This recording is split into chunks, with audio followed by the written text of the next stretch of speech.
Hello दोस्तों, स्वागत है आपका इस वीडियो में। और आज की इस वीडियो में हम पढ़ेंगे भाई क्लास 12 पॉलिटिकल साइंस का चैप्टर नंबर 3, जिसका नाम है पॉलिटिक्स ऑफ प्लान डेवलपमेंट, जो कि आपकी second book politics in India since independence का थर्ड चैप्टर है। इससे पिछली मैंने वीडियो में आपको चैप्टर नंबर सेकंड कराया था, era of one party dominance, और इससे पिछली वीडियो में पहला चैप्टर कराया था new challenges of nation building वाला जो चैप्टर था आपका, challenges of nation building basically.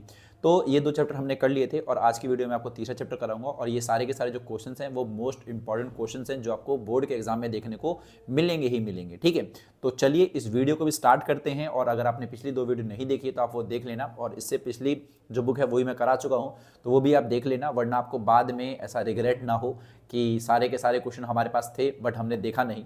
क्योंकि मैं इसकी गारंटी भी लेता हूँ, आपको पता ही है कि जो भी मैं क्वेश्चन बताता हूँ एग्जाम में आते हैं, और ऐसा मैंने बोर्ड के एग्जाम में भी दावा किया था, और जो कि आपको देखने को मिला कि मैंने जितने भी क्वेश्चन बताए थे वो आपके बोर्ड के एग्जाम में देखने को मिले थे 2025 वाले में। अब हम बात कर रहे हैं 25-26 की।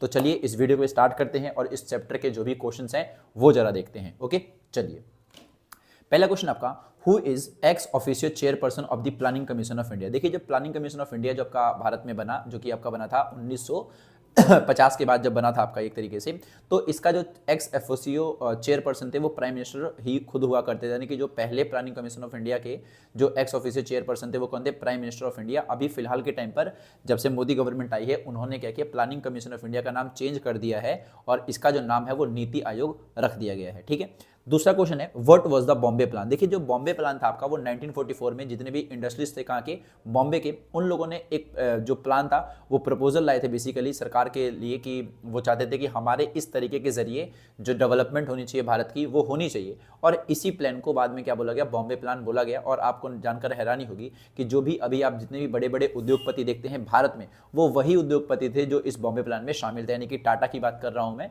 जो आपने उस वक्त के जो टाटा थे, जो भी मतलब जैसे कि अभी तो कोई और हैं, लेकिन उस वक्त जो उस टाइम जो टाटा कंपनी को संभाल रहे थे, तो उनमें से एक वो भी थे इस बॉम्बे प्लान में, जिन्होंने एक तरीके से प्रपोजल लाया था सरकार के लिए कि इस तरीके से जो है हमें क्या करनी चाहिए, भारत को ग्रोथ करनी चाहिए। ठीक है, तीसरा क्वेश्चन आपका, what was the significance about the PC Mahalanobis. देखिए, जो पीसी महालनोबिस वाला जो क्वेश्चन है वो पूछा जा रहा है कि ये कौन थे। तो जो पीसी महालनोबिस है वो खुद एक वो थे, सीए थे, और इन्होंने इंडियन स्टैटिस्टिकल इंस्टीट्यूट की स्थापना करी थी, और बेसिकली इनको चीफ आर्किटेक्ट कहा जाता है सेकंड 5 ईयर प्लान का। तो देखिए, जो सेकंड 5 ईयर प्लान था आपका वो किसको लेकर के था? इंडस्ट्रीज को लेकर के था, और उसमें जो भी महत्वपूर्ण भूमिका निभाई गई थी वो पीसी महालनोबिस द्वारा निभाई गई थी। तो इसीलिए इनको एक तरीके से काफ़ी ज़्यादा बढ़िया या फिर सराहना करी जाती है भारत के प्रति, भारत के उद्योगों के विकास के प्रति। ओके, चलिए अब बात करते हैं चौथे क्वेश्चन की। चौथा क्वेश्चन आपका, who has popularly known as the milk man of India. देखिए, मिल्क मैन ऑफ इंडिया की अगर हम बात करते हैं तो आप सभी को पता है कि भारत में एक क्रांति हुई थी, इसको बोलते हैं व्हाइट रेवोल्यूशन। तो व्हाइट रेवोल्यूशन जो आपका बेसिकली था वो वर्गीस कुरियन के जरिए ही स्टार्ट हुआ, और इनके बाद ही एक कंपनी स्टार्ट हुई जिसको अभी आप जानते भी होंगे, अमूल। अमूल जो कंपनी आप सुनते हैं वो यहीं से स्टार्ट हुई थी, आनंद मिल्क यूनाइटेड लिमिटेड करके एक तरीके से। ठीक है, तो इनको ही, वर्गीस कुरियन को ही एक तरीके से मिल्क मैन ऑफ इंडिया कहा जाता है। अगला क्वेश्चन है, what was the main objective of the second 5 year plan. तो सेकंड 5 ईयर प्लान का मेन ऑब्जेक्टिव क्या था? तो देखिए, इसमें जो था आपका रैपिड इंडस्ट्रियलाइजेशन था, ताकि जो है हम काफ़ी बढ़िया स्ट्रक्चरल ट्रांसफॉर्मेशन कर सकें भारत का या फिर अपनी इकोनॉमी का, और यही आपका मेन ऑब्जेक्टिव था। छठा क्वेश्चन है, when was the India's new economic policy launch and who was it's chief architect. तो देखिए, 1991 में भारत में न्यू इकोनॉमिक पॉलिसी आई थी पीवी नरसिम्हा राव की सरकार के समय में ही। और पीवी नरसिम्हा राव की सरकार के दौरान जो हमारे कौन थे, फाइनेंस मिनिस्टर थे, वो कौन थे? हमारे डॉक्टर मनमोहन सिंह। और इन्होंने ही एक तरीके से न्यू इकोनॉमिक पॉलिसी लाई थी, जिसमें 3 महत्वपूर्ण चीज़ों की बात करी गई थी, लिबरलाइजेशन, प्राइवेटाइजेशन और ग्लोबलाइजेशन। और इसके जरिए भारत की जो रफ्तार थी और ज़्यादा तेज तरीके से भागी थी। ठीक है, चलिए 7वें क्वेश्चन पे चलते हैं।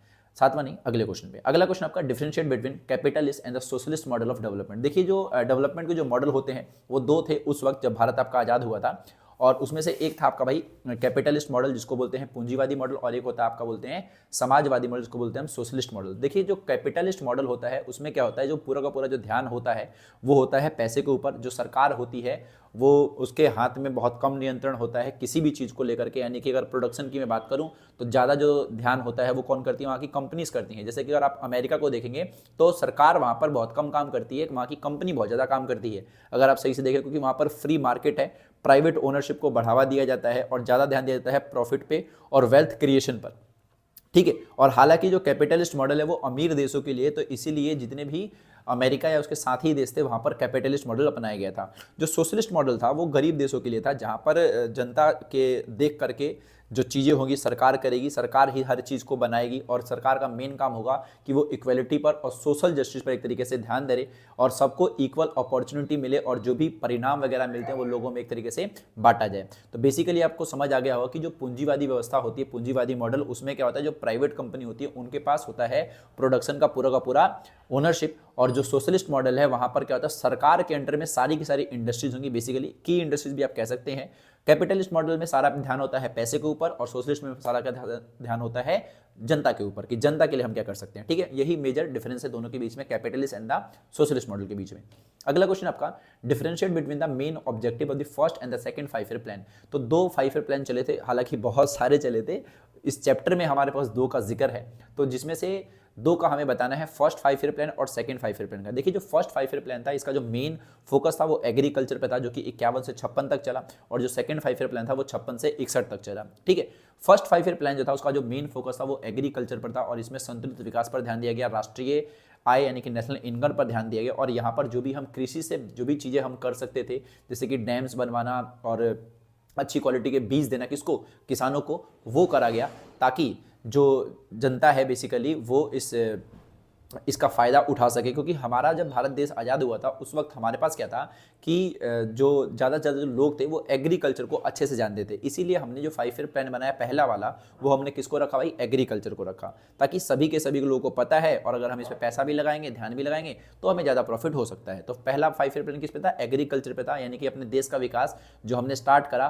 उसका जो बेस रखा वो क्या रखा भाई, एग्रीकल्चर, और 5 सालों के लिए हमने एग्रीकल्चर पर ही ध्यान दिया और इसमें काफ़ी स्लो तरीके से एक तरीके से हमने काम किया। सेकंड 5 ईयर प्लान जो था आपका, उसमें मेन जो फोकस था वो इंडस्ट्रियलाइजेशन पर था और इसमें रैपिड जो कह सकते हैं रैपिड तरीके से रैपिड डेवलपमेंट हम कह सकते हैं वो स्टार्ट करेगी। इसमें सामाजिक सेवाएं जो थी वो स्टार्ट करेगी, बहुत सारे उद्योग लगाए गए बहुत सारे अलग अलग जगहों पर भारत के बहुत सारे राज्यों में, जहाँ पर हमें मान लो लोहा मिल गया, स्टील मिल गया, बाहर से कंपनी बुलाई एक तरीके से ताकि यहाँ पर चीज़ें वगैरह लगाई जा सके।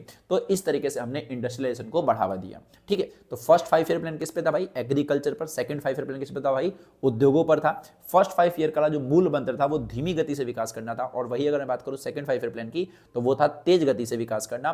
फर्स्ट 5 ईयर प्लान के जरिए डैम्स बनाए गए, सिंचाई के साधन बनाए गए, किसानों को अच्छे अच्छे क्वालिटी के बीज दिए गए। सेकंड 5 ईयर प्लान में क्या किया गया भाई, कंपनियों को स्थापित किया गया, उद्योगों को स्थापित किया गया, लोगों को रोजगार वगैरह दिया गया। ठीक है, और सामाजिक सेवा की हमने स्थापना करी। यही था भाई differentiate between the first and the second 5 year plan. Okay, चलिए अगला क्वेश्चन है, evaluate the major outcomes of the Indian model of mix economy. तो देखिए भारत ने क्या किया, अपने विकास के लिए 2 तरीके की उस टाइम इकोनॉमी थी, एक तो कैपिटलिस्ट भी थी और एक थी आपकी सोशलिस्ट भी थी। तो भारत ने क्या किया, कैपिटलिज्म और सोशलिज्म दोनों को अपनाया और दोनों को मिलाकर के कौन सी इकोनॉमी बनी, मिक्स इकोनॉमी बनी। तो इसी का आउटकम्स पूछा गया है। तो पहला आउटकम्स यही था कि इसकी वजह से क्या हुआ कि जो दोनों के दोनों जो क्षेत्र थे, कैपिटलिज्म भी और सोशलिज्म भी, वो दोनों के दोनों बड़े एक तरीके से। जो स्टेट था उसने प्राइवेट चीजें भी अलाउ करी एक तरीके से, और जो भी की इंडस्ट्रीज थी वो अपने अंडर में रखी कि हम जो है ये मेन इंडस्ट्रीज को हम चलाएंगे, बाकी जो चीजें हैं वो प्राइवेट कंपनियां चलाएंगी। हालांकि वो हमने बाद में अपनाया, स्टार्टिंग में नहीं अपनाया। दूसरा ये किया कि उस वक्त हमने पब्लिक सेक्टर को और लाइसेंस सिस्टम जो सिस्टम था बेसिकली इसकी स्थापना करी, ताकि जो किसी को भी अगर कुछ स्टार्ट वगैरह करना है तो वो लाइसेंस लेगा और उसके हिसाब से वो चीज़ें करेगा एक तरीके से। उस वक्त उसे प्राइवेटाइजेशन को ज़्यादा तवज्जो नहीं दी गई थी, क्योंकि सारा का सारा जो जिम्मा था वो सरकार ने ही अपना रखा था। 1991 के बाद हमने प्राइवेटाइजेशन के ऊपर बहुत ज़्यादा ध्यान दिया था। चौथा आपका है कि इसकी वजह से क्या हुआ कि जब हम भारत जब आपका ये अपना विकास कर रहा था तो स्टार्टिंग में यानी कि मान लीजिए 47 से लेकर के 91 तक का जो समय था, उस टाइम क्या था कि सरकार ही जो थी वो बहुत ही ज़्यादा इंटरवेन कर दी थी हर एक चीज़ में। सरकार के पास ही सारी की सारी चीज़ें थी ताकि प्राइवेट चीज़ें ना हो और देश की गरीबी सरकार एक तरीके से मिटा सके। ठीक है, तो जितने भी क्षेत्र थे वो सब किसके अंडर में हुआ करते थे, सरकार के अंडर में हुआ करते थे, और इसका फायदा भी देखने को मिला। हालांकि हमने 1991 के बाद क्या किया, प्राइवेटाइजेशन को भी अपनाया और ग्लोबलाइजेशन को भी अपनाया और एक तरीके से लिबरलाइजेशन को भी हमने अपनाया। ठीक है, चलिए अगले क्वेश्चन पे। अगला क्वेश्चन आपका, explain any 2 merits and 2 demerits of the green revolution. तो इसमें ग्रीन रेवोल्यूशन के 2 मेरिट्स पूछ रहा है और 2 डीमेरिट्स पूछ रहा है। देखिए 2 मेरिट्स की अगर मैं बात करता हूँ तो पहला तो यही हुआ कि सेल्फ सफिशिएंटी जो थी फूड को लेकर के वो बढ़ गई, और दूसरा ये हुआ कि जो क्षेत्रीय समृद्धि थी, पंजाब हो गया, हरियाणा हो गया, वेस्टर्न उत्तर प्रदेश हो गया, इन सभी राज्यों में क्या हुआ कि जो हमारी खाद्य की निर्भरता थी, फिर जो किसान थे एक तरीके से उनका जो लिविंग स्टैंडर्ड था वो काफ़ी ज़्यादा बढ़ गया, एक तरीके से सोशल इकोनॉमिक और पॉलिटिकल स्टेटस जो था वो काफ़ी ज़्यादा अच्छा हुआ इन क्षेत्रों में। और डीमेरिट की बात करूँ भाई तो पहला तो आप ये लिख सकते कि इसका जो फायदा है भारत के सभी राज्यों में अच्छा नहीं पड़ा, है ना, तो ये इसका डीमेरिट है। तो इसलिए क्या लिखेंगे यहाँ पर, ग्रो इनइक्वालिटी, यानी कि यहाँ पर क्या हुआ, रिच फार्मर्स और जो पुअर फार्मर्स थे उनके बीच में बहुत ज़्यादा डिफरेंस एक तरीके से बढ़ा, ठीक है। और जो यहाँ पर एक चीज़ और हुई कि वोट बैंक स्टार्ट हुआ इस चीज़ को लेकर के, किसको, ग्रीन रेवोल्यूशन को लेकर के। और दूसरा आप बता सकते हैं कि जब ग्रीन रेवोल्यूशन आया तो इसका दूसरा जो नेगेटिव पॉइंट आया, नेगेटिव डीमेरिट पॉइंट जो आया बेसिकली वो ये आया कि बिचौलियों की स्थापना, या फिर जो बिचौलिए थे, मीडिएटर्स जो थे वो एक तरीके से पावरफुल हो गए, यानी कि किसान का काम हो गया अनाज को उगाना, बिचौलियों ने उनको खरीदा और उन्होंने इसका प्रॉफिट कमाया किसी सरकार से, तो मिडिल मैन जो आपका था वो बढ़ गया एक तरीके से। और इसकी वजह से क्या हुआ, जो फार्मर्स थे वो और ज़्यादा एक तरीके से गरीब होते चले गए। तो ये आप इसमें नेगेटिव पॉइंट्स बता सकते हैं, ठीक है भाई। तो हरित क्रांति के 2 लाभ थे और ये थे उसके 2 नुकसान। चलिए अगला क्वेश्चन है, match the following plan development को लेकर के। तो चौधरी चरण सिंह जो थे वो फार्मर थे, और एक और बात, मोरारजी देसाई के बाद ये 4-5 महीने के लिए प्रधानमंत्री भी बने थे इंदिरा गांधी की सपोर्ट की वजह से, और उस टाइम इनके पास उतनी सीटें नहीं थी, इसीलिए इंदिरा गांधी के सपोर्ट से चौधरी चरण सिंह को क्या बनाया गया भाई, प्रधानमंत्री भी बनाया गया था। अगला आपका है पीसी महालनोबिस। जो पीसी महालनोबिस थे मैंने आपको बताया वो सीए थे, और एक तरीके से इन्होंने जो सेकंड 5 ईयर प्लान चला था उसके ये मुख्य वास्तुकार बताए जाते हैं। बिहार फेमीन को जोड़ेंगे हम भाई जोनिंग से। बिहार में बहुत बड़ी एक तरीके से क्या आई थी, सूखा पड़ा था, फेमाइन आया था एक तरीके से, जिसकी वजह से क्या हुआ, उस चीज़ को सॉल्व करने के लिए हमने जोनिंग एक तरीका अपनाया, जिसमें हमने क्या किया कि बिहार का जो भी अनाज होगा वो बिहार के भीतर ही रहेगा, उसको बाहर कहीं नहीं भेजा जाएगा, और जो भी क्षेत्रों में कमी है वहाँ से दूसरे क्षेत्रों से ला करके वहाँ पर रखा जाएगा। ये आपका जोनिंग की डेफिनेशन थी। तो बिहार फेमीन को हम किसे जोड़ेंगे, जोनिंग से। वर्गीस कुरियन कौन थे भाई, मिल्क कोऑपरेटिव इन्होंने स्टार्ट किया, मिल्कमैन ऑफ इंडिया के नाम से भी इनको हम जानते हैं। दूसरा है प्लान्स प्रोग्राम एंड ईयर्स। देखिए ऑपरेशन फ्लड जो आपका है 1970 में चला, बॉम्बे प्लान 1944 में आया, फर्स्ट 5 ईयर प्लान 1951 में, और थर्ड 5 ईयर प्लान जो था आपका वो 1960, आई थिंक इसमें थर्ड लिखा है ना, हाँ थर्ड जो आपका था वो 1961 में है, क्योंकि फर्स्ट 5 ईयर प्लान कब से कब तक चलेगा, 51 से लेकर के 56 तक, देन 56 से 61 तक सेकंड चला आपका, और जो तीसरा आपका चला वो कब चला भाई, 61 से चला। चलिए अगला क्वेश्चन आपका, how was the planning commission of India setup and mention it's scope of work. तो इसमें पूछा गया जो प्लानिंग कमीशन है इसका जो सेटअप था वो कैसे किया गया और इसका स्कोप ऑफ वर्क पूछा गया। देखिए प्लानिंग कमीशन ऑफ इंडिया जो आपका था वो मार्च 1950 के समय में इसको एक तरीके से स्थापना करी गई, ठीक है। इसका मेन काम था कि आपको जो है एक तरीके से एडवाइस करना है, और आपकी जो भी रिकमेंडेशन होगी वो क्या कब अप्रूव होगी, जब आपका गवर्नमेंट जो आपकी गवर्नमेंट होगी वो उसको अप्रूवल देगी, देन उसके ऊपर काम किया जाएगा। तो जो प्लानिंग कमीशन था इसका काम यही था कि हमें जो करना है देश का विकास करना है, तो जो भी आपकी प्लानिंग होगी आप क्या करेंगे भाई, जो भी रिसोर्सेज है नेशनल रिसोर्सेज इसको आप माइंड में रखेंगे, और इसका सबसे बेहतरीन जो तरीका है वो आपको बताना है कि इस चीज़ का हम इस्तेमाल कैसे कर सकते हैं। तो प्लानिंग कमीशन का मेजर काम तो यही था। और आपको 1 मार्क का क्वेश्चन और बताता हूं कि जो ये प्लानिंग कमीशन ने जो 5 ईयर प्लान अपनाया था ना, तो 5 ईयर प्लान जो सबसे पहले चलता था वो चलता था भाई यूएसएसआर देश में। तो यूएसएसआर देश से हमने 5 ईयर प्लान को एक तरीके से अपनाया था। और 5 ईयर प्लान का कह लें या फिर प्लानिंग कमीशन का मेन काम आपको समझ आ गया होगा। मेन काम क्या है, मेन काम है भाई कि जो देश में जितने भी रिसोर्सेस हैं उन सभी रिसोर्सेस की पहचान करना, उस रिसोर्सेज से हम क्या क्या कर सकते हैं वो देखना, ताकि उसका बहुत सारा फायदा उठाया जा सके, ठीक है भाई। तो यही था प्लानिंग कमीशन का main scope of work and the planning commission India में सेटअप कैसे हुआ मार्च 1950 में। और इसके जो पहले जो चीफ एक्स एसोसिएट चेयरपर्सन थे वो कौन थे भाई, पंडित जवाहरलाल नेहरू। अभी के समय पर प्लानिंग कमीशन का नाम चेंज हो गया है जिसका नाम है नीति आयोग। 1 मार्क का क्वेश्चन आता है तो मैं आपके लिए, अगर आप वीडियो में यहाँ तक पहुँचे हैं तो नीति आयोग की फुल फॉर्म आप मुझे बता सकते हैं, ठीक है। चलिए अब बढ़ते हैं आगे वैसे कोई क्वेश्चन नहीं है, तो इतनी ही थी इस चैप्टर की क्वेश्चंस, इतने ही मतलब क्वेश्चन थे इस चैप्टर की वीडियो में। और एक और गुजारिश मैं आपसे ये करना चाहूँगा कि मेरी जितनी भी वीडियोस आ रही हैं इस चैप्टर से जुड़ी हुई, इस बुक से जुड़ी हुई और इस एग्जाम से जुड़ी हुई, वो सारी की सारी आप देख लें। अगर आपने पिछले वीडियोस नहीं देखी हैं तो आप वो जा करके देख सकते हैं। और इसी तरीके से मैं आपको और भी क्वेश्चन बताते रहूँगा। तो मैं चाहता हूँ कि आप मेरे चैनल के साथ जुड़ जाएँ, और गारंटी तो मैं ले ही चुका हूँ भाई कि आपको क्या करना है, आपको बस मेरी वीडियो ओपन करनी है, जितने क्वेश्चन कर रहा हूँ वो सारे के सारे करने हैं। और मैं लिख करके दावा करता हूँ, वीडियो आपके सामने बनी रही है कि जो भी क्वेश्चन मैं बताऊँगा वो आप एग्जाम में देखने को मिलेंगे तो मिलेंगे, ठीक है। मैं यूँ ही दावा नहीं करता हूँ। अगर आपको इस बात पर थोड़ा भी संदेह है, अगर आप मेरे नए कमर्स हैं बेसिकली, तो आप जाइए और क्या कहते हैं मेरी पिछली वीडियो को देखिए और उसमें मैंने बोर्ड्स के बहुत सारे क्वेश्चन बता रखे हैं, तो आप उससे पता कर सकते हैं कि हाँ मैंने जो क्वेश्चन बताए वो आए या नहीं है। एंड देन वापस आइए चैनल पर, अगर आपको लगता है कि भाई तूने कहा था ये नहीं आया तो आप मुझे कमेंट लिखिए, बिल्कुल लिख सकते हैं, आपके पास पूरा का पूरा अधिकार है।